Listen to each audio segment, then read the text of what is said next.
Today we talk about how can you enable design or know how you can do that on your Pinterest Lite app. All you have to do, you just go down, click on your photo down here. When you click on it here, it's going to take you to your profile here. Then all you have to do now, just go above this sign, click on it. So then it's going to take you to next step. Just switching to open video here. So then all you have to do to when it's going to open with us, so you click here on notifications here. When you click here on notifications, it's going to take you to this list here.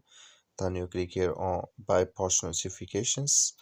Just then it's going to take you to this list. Just go down here and you come here to pins inspired by your recent activity.